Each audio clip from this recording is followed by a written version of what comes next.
আজকের পর্বে আলোচনা করব তোমাদের দেখো বাংলা বিষয় এবিটিএ টেস্ট পেপার থেকে সেট হচ্ছে 5 নম্বর। এই 5 নম্বর সেট আজকের এই পর্বে আলোচনা করব এবং তার সাথে সাথে তোমরা দেখো প্রথম এই 5 নম্বর সেট হচ্ছে পেজ নম্বর 63। এর আগে 4টে সেট এর আগের পর্বে আলোচনা করা হয়েছে। যারা দেখোনি তাদের এই ভিডিও ডেসক্রিপশন বক্সে তার লিঙ্ক দেওয়া থাকবে, তোমরা সেখান থেকে কিন্তু দেখে নিতে পারবে।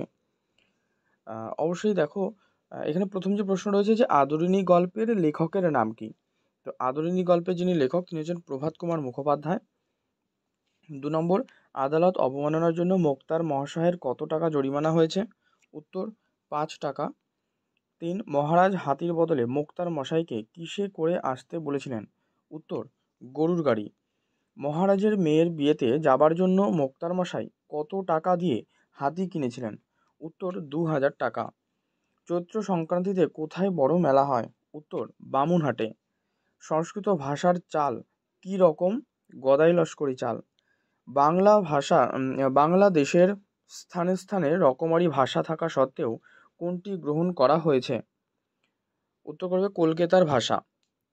নেক্সট, লোকহিতায় যারা এসেছেন তারা সকলেই কোন ভাষায় শিক্ষা দিয়েছেন?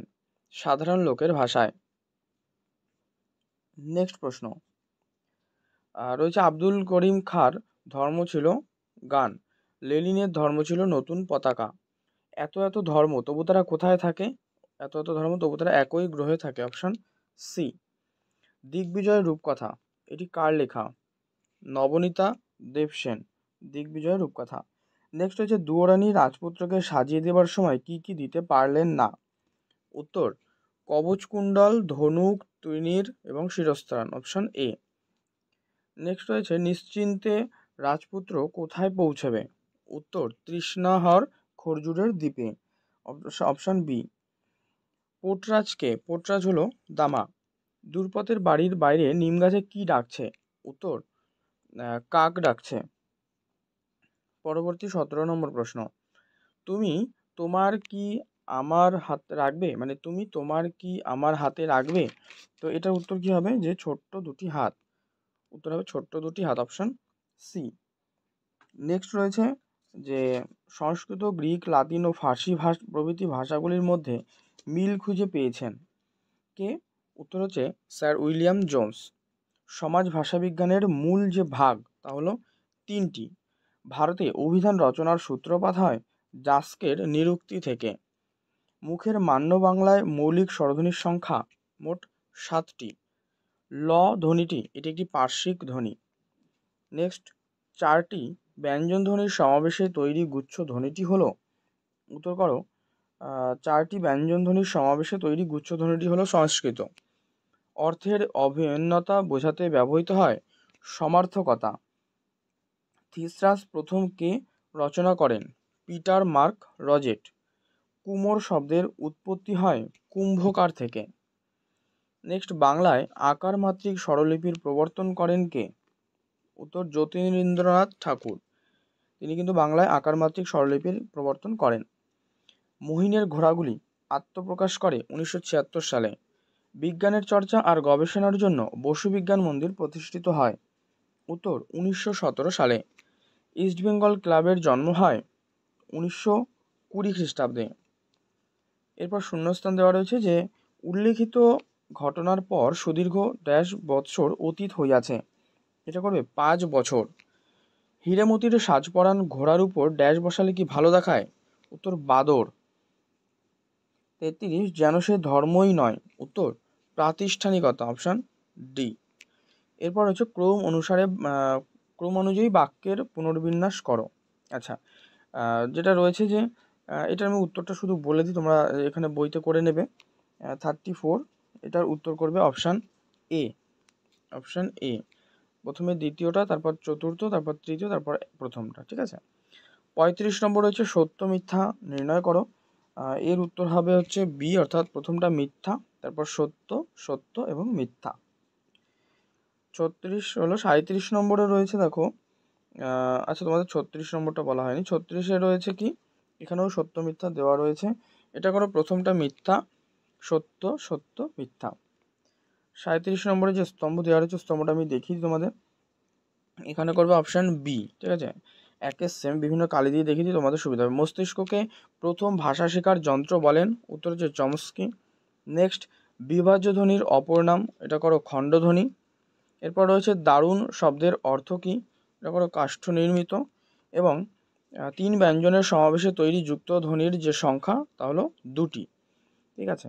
আচ্ছা, এরপরে হচ্ছে 38 নম্বরে ক স্তম্ভ খ স্তম্ভ। এটার উত্তর আমি তোমাদেরকে বলে দিই যে এ লভিনু সঙ্গ তবে, এটা করো তোমরা রবীন্দ্রনাথ ঠাকুর। নেক্সট রয়েছে উঠো গো ভারত লক্ষ্মী, এটা করো অতুল প্রসাদ সেন। নেক্সট, অবাক পৃথিবী অবাক করলে আমায়, এটা করবে সলিল চৌধুরী। এবং ঝনক ঝনক কনক কাকন বাজে, এটি হবে গীতা দত্ত।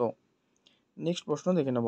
নেক্সট রয়েছে এবারে 39-এ, দেখো এখানে রয়েছে এই যে, ঠিক আছে। তো যাই হোক, এটার উত্তর কিন্তু আমরা পেয়ে গেলাম অপশান সিতে রয়েছে, এই যে অপশান সিতে। তো বিবৃতি আর কারণ রয়েছে 39-এ। এখানে বিবৃতি রয়েছে যে আমাদের দুজনের হাতগুলোই লাগবে ধুয়ে মুছে, কারণ হচ্ছে ধুয়ে মুছে আগুন বানাবার জন্য। তাহলে এর উত্তর হবে যে এ আর আর উভয়ই ঠিক, কিন্তু আর এর সঠিক কারণ। আর 40-এ রয়েছে জানো আমি আজ 20 বছর ধরে এদের তাদের স্টেটের বাধা মুক্তার উক্তিটির মধ্য দিয়ে বক্তার কোন মানসিকতার প্রকাশ পায়, সেটা হচ্ছে এটা করবে আভিজাত্যের যে গৌরব, সেটা কিন্তু প্রকাশ পায়। এরপরে হচ্ছে তোমাদের 6 নম্বর যে সেট রয়েছে, অর্থাৎ পেজ নম্বর কিন্তু 82, ঠিক আছে। 82 নম্বর পেজে কিন্তু এটা রয়েছে। তো প্রথম প্রশ্ন, মেজবাবুর মেয়ের যে বিয়ে, সেই বিয়ের দিনটি কী বার ছিল, এটা হচ্ছে সোমবার ছিল মেজবাবুর মেয়ের বিয়ে। যৌবনকালে রীতিমতো বদরাগী ছিলেন কে, উত্তর করবে জয়রাম মুখোপাধ্যায়। জয়রাম মুখোপাধ্যায়ের পুত্র কজন, উত্তর 3 জন। কল্যাণীর যে বিবাহ তার তারিখ স্থির হয়, অর্থাৎ ধার্য হয়েছে 10ই জ্যৈষ্ঠ। বামুনহাটের মেলায় আদরিনীর দাম কত টাকা হবে বলে আশা করা হয়েছিল, এটা 3000 টাকা। উদ্বোধন পত্রিকার সম্পাদককে স্বামীজি চিঠি লেখেন 1920 খ্রিস্টাব্দের 20শে ফেব্রুয়ারি।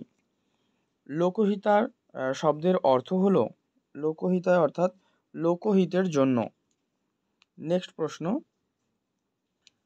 মীমাংস ভাষ্য, এই গ্রন্থটি কার লেখা, মীমাংস ভাষ্য কিন্তু সবর স্বামীর লেখা, অর্থাৎ ডি।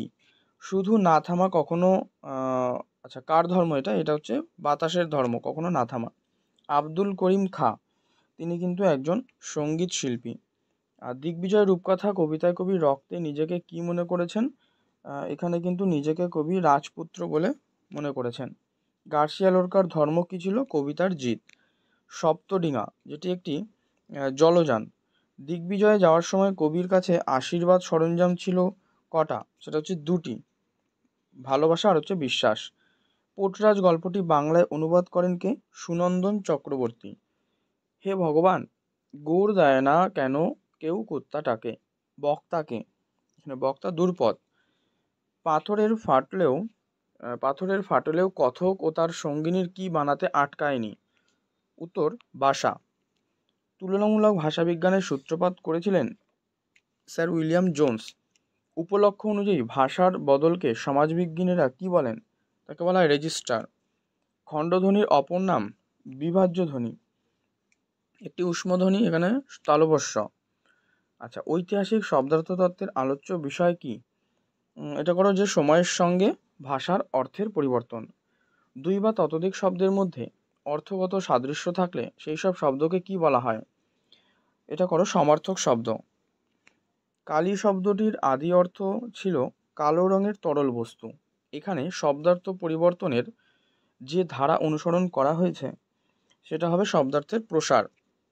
শব্দার্থের প্রথম যে ভাগ তা হলো সাধারণ ধর্ম অর্থ, আর দ্বিতীয়টা হচ্ছে কিন্তু নিদর্শন। গোষ্ঠী শব্দের আদি অর্থ কি, এটা হচ্ছে গবাদি পশুর থাকার যে জায়গা। নবজীবনের গান, এটি কার রচনা, জ্যোতিরিন্দ্র মৈত্র। ইউরিয়া স্টিবামাইন এর আবিষ্কারক হলেন উপেন্দ্রনাথ ব্রহ্মচারী। উপেন্দ্রকিশোর রায়চৌধুরী পরিচিত কোন শিল্পে, তিনি মুদ্রণ শিল্পের জন্য কিন্তু পরিচিত। গোবর গুহ কোন খেলার সাথে যুক্ত, তিনি হচ্ছেন কুস্তি। আচ্ছা, এরপরে শূন্যস্থান রয়েছে যে শ্রীযুক্ত জয়রাম মুখোপাধ্যায়ের বয়স এখন কত পার হয়েছে, উত্তর 50। হীরেমতির সাজ পরানো কিসের উপর বাদর বসালে কি ভালো দেখায়? ঘোড়া। আচ্ছা, এটা করো ঘোড়ার উপর। ঠিক আছে, দেখো এই প্রশ্নটাকে ঘুরিয়ে দেওয়া রয়েছে এখানে, ঘোড়ার উপর। তোমার ধর্মের পথে কেন অপব্যয়? নেক্সট, ক্রম অনুযায়ী বাক্যের পুনর্বিন্যাস। 34 নম্বরে হচ্ছে কি, জজ সাহেব পূর্ববৎ বলিলেন। তো যাই হোক, এটা উত্তরটা হচ্ছে করো তোমরা অপশান ডি। ঠিক আছে, এটার উত্তর করবে অপশান ডি, 4, 1, 2, 3। এবার সত্য মিথ্যা অংশ থেকে বলছি। সত্য মিথ্যার ক্ষেত্রে প্রশ্নটার পড়ছি না, জাস্ট উত্তর বলছি। দেখো, এটা করো অপশান সি, যে মিথ্যা মিথ্যা সত্য সত্য। আর 36-এর ক্ষেত্রে করবে এ, সত্য সত্য সত্য মিথ্যা। 37-এর যে স্তম্ভ রয়েছে এটা একবার দেখিয়ে দিই তোমাদেরকে। দেখো, এখানে বলা রয়েছে যে পাগলা হাওয়ার বাদল দিনে। ঠিক আছে, এটা কি হবে? এটা তোমরা করো যে রবীন্দ্রনাথ বাউল সুর, সখী বহে গেল বেলা। এটা করো তোমরা হচ্ছে রবীন্দ্রনাথের কীর্তনের সুর, আমরা মিলেছি আজ। এটা করো রবীন্দ্রনাথ রামপ্রসাদী সুর। এবং 4 নম্বরে রয়েছে এবার তোর মরা গাঙে। এটা করো রবীন্দ্রনাথের সারি গানের সুর। ঠিক আছে, আরেকটা স্তম্ভ রয়েছে, দেখে নাও। এই যে, তো এখান থেকে বলে দিই, এটা স্তম্ভ আকারে রয়েছে, তোমাদের কিন্তু এগুলো আলাদা আলাদা কোয়েশ্চেনও হয়ে যেতে পারে, তো অবশ্যই ভালো করে এটা দেখবে। যেমন প্রথমটা রয়েছে বাংলা বর্ণমালায় যৌগিক স্বরধ্বনি কটা? যৌগিক স্বরধ্বনি এটা করো 4টে। ঠিক আছে, নেক্সট রয়েছে মুখের মান্য ব্যঞ্জনধ্বনির সংখ্যা। এটা করবে, আচ্ছা এটা আমি আলাদা কালে দিয়ে দেখিয়ে দিই, এটা করো 30টি। বাংলায় অর্ধ স্বরধ্বনির সংখ্যা, অর্ধ স্বরধ্বনির সংখ্যা হচ্ছে 2টি। আচ্ছা, এটা করো 2টি। এবং মুখের মান্য বাংলা স্বরধ্বনির সংখ্যা হচ্ছে 7টি, এটা এ। তো এটা অপশানে ডিতে কিন্তু রয়েছে, তোমরা ডি করবে। নেক্সট দেখো, এই যে অপশান ডিতেই কিন্তু রয়েছে এটি। 39-এ যেটা রয়েছে যে বিবৃতি আর কারণ, বিবৃতি রয়েছে কষ্টে সৃষ্টেও উঠে দাঁড়াবো, আর কারণ হচ্ছে ব্যাপারটা বুঝবো আহ্লাদ করব। এটা করবে তোমরা অপশান সি, মানে এ ও আর উভয়ই ঠিক, এবং আর এ এর সঠিক কারণ। লাস্ট কোয়েশ্চেন রয়েছে, দেখো 40 নম্বর, যেটা এখানে এই ঘটনায় বোঝা যায় যে জয়রাম মুখোপাধ্যায় হলেন। তো এটা আমি পুরো পড়ে নিয়েছি। এটা করো পরিশ্রমী ও বুদ্ধিমান। আচ্ছা, এরপর